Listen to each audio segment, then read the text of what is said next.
Bienvenidos al mundo del doblaje. Esta tarde vamos a descubrir qué es el doblaje. No te preocupes porque nuestros especialistas te ayudarán a ello. Ponte cómodo y disfruta.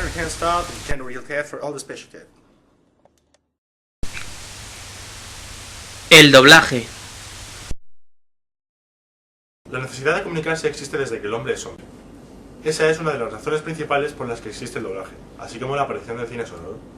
Por tanto, hay que entender el doblaje como un fenómeno que aparece junto al cine hablado y por otro como un procedimiento para superar las barreras lingüísticas. Hoy en día vivimos en la cultura de la imagen y los medios audiovisuales. Es imposible sustraerse a ello, así como es imposible negar que la mayoría de los productos audiovisuales que consumimos proceden de otros países con lenguas muy diferentes a la nuestra. Además, en España existe una tendencia histórica a traducirlo absolutamente todo, no solo películas, sino también programas o documentales. Otra de las muestras de que efectivamente el doblaje tiene mucha importancia hoy en día y sobre todo aquí en España es que continuamente se están creando conferencias y escuelas de doblaje. Por tanto, el doblaje tiene que ver con una conjunción de factores tanto políticos como económicos debido a la exportación de las películas como técnicos, pero también culturales y lingüísticos. Dos eran los problemas que planteaba la aparición del cine hablado. Uno, como hemos comentado, técnico, ya que solo Estados Unidos estaba equipada con los medios necesarios para soportar el audio y proporcionar doblaje, proporcionar una película traducida. Y otro, de carácter geográfico, de carácter cultural, ya que la película hablada se cierra a unos límites geográficos muy precisos. En Estados Unidos, por ejemplo, el cine hablado funcionará muy bien como elemento unificador de culturas, pero en otros sitios como Europa, donde existe una gran variedad de acentos y dialectos, pues ello supondrá un grave problema. En francés, el público llegará a gritar en las salas de cine que por favor se proyectaran las películas en francés. Incluso en Londres, al público británico le cuesta entender el acento norteamericano. El doblaje ya existía, aunque de forma escrita, en el cine mudo. Allí, en aquella época, todavía aún era algo más fácil traducir las películas, ya que, por ejemplo, se ponía debajo de la pantalla una serie de subtítulos que explicaban las acciones de las diferentes escenas y punto. Mira, en 1903 Porter ya utilizaba este procedimiento en La cabaña del tío Tom, por ejemplo. En otras ocasiones aparecía un maestro de ceremonias que se colocaba debajo de la pantalla y explicaba lo que iba sucediendo a los espectadores. Y en otras ocasiones se contrataba actores que iban interpretando en sincronía con lo que aparecía en la imagen. Eso era un procedimiento un tanto dudoso, ya que distraía la atención de los espectadores. Por tanto, con el cine hablado, las primeras soluciones que llegan son, primero, las versiones originales subtituladas. Las primeras se hicieron en francés, alemán e inglés. Se colocaba, como al igual que en cine mudo, una serie de letras, una serie de oraciones, pues eso, que explicaban lo que sucedía en pantalla. Eso era fácil, no era muy complejo hacerlo cuando al principio pues las películas pues carecían de diálogos extensos o pocas canciones, o tenían pocas canciones. Cuando llega al cine hablado eso supondrá un grave problema también. Posteriormente se procede a las adaptaciones, que consistían en suprimir partes del diálogo y dejar aquellos más importantes traducidos con los subtítulos. Evidentemente esto dañará la obra original, por lo que posteriormente fracasaría. Se llega más tarde a la creación de las versiones múltiples, la creación de varias acciones, varias escenas en distintos idiomas.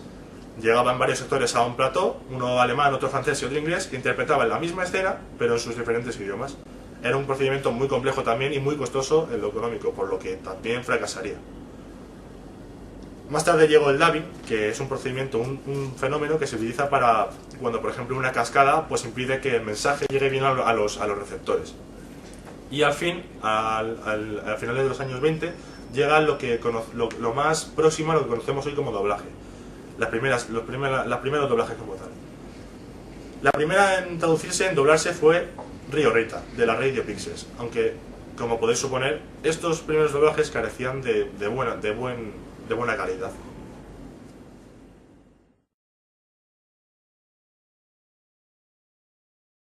La aparición del subtitulado resultó de ser una gran revolución a la hora de visionar las películas.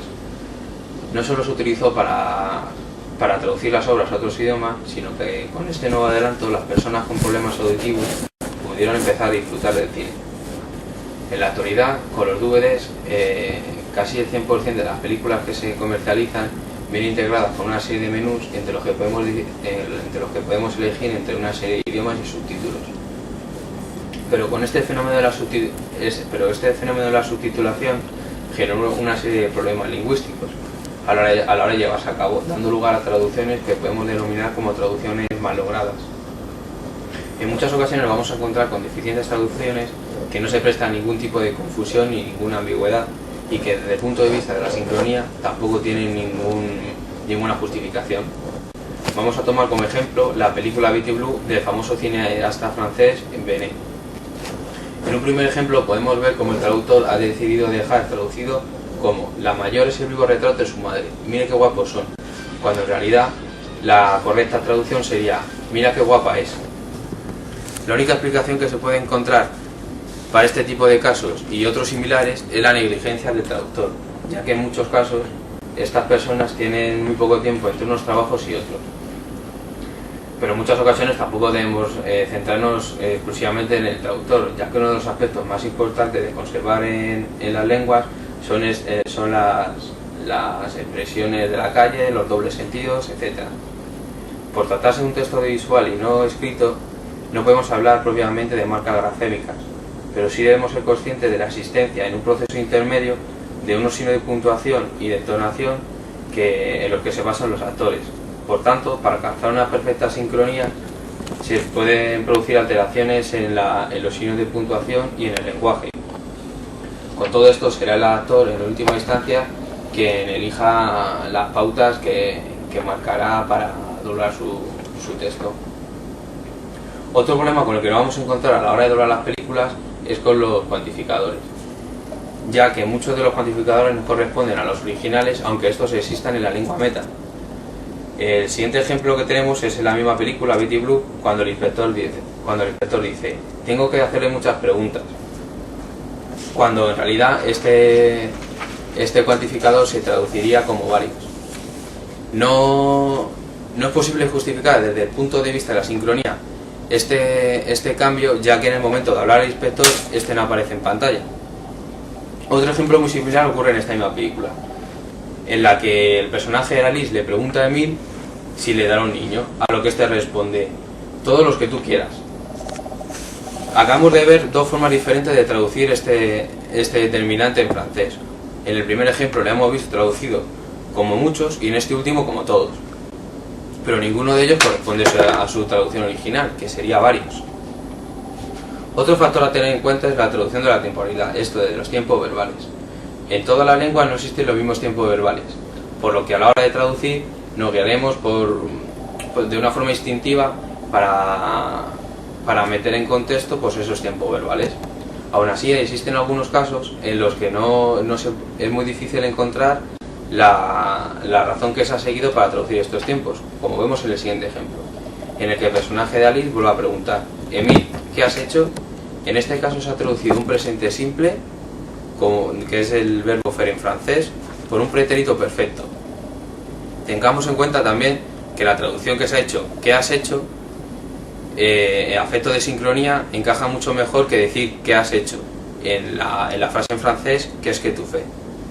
Por último, en cuanto al argot y el habla coloquial, debemos destacar que el doblaje no solo consiste en sustituir enunciados que no cambien el contenido y el sentido original de la obra, sino que además, y mucho más importante, esto tiene que ser fonética y formalmente similares a los originales. Además, uno de los aspectos más difíciles de doblar, como ya hemos dicho antes, son los dobles sentidos, las expresiones coloquiales, etc.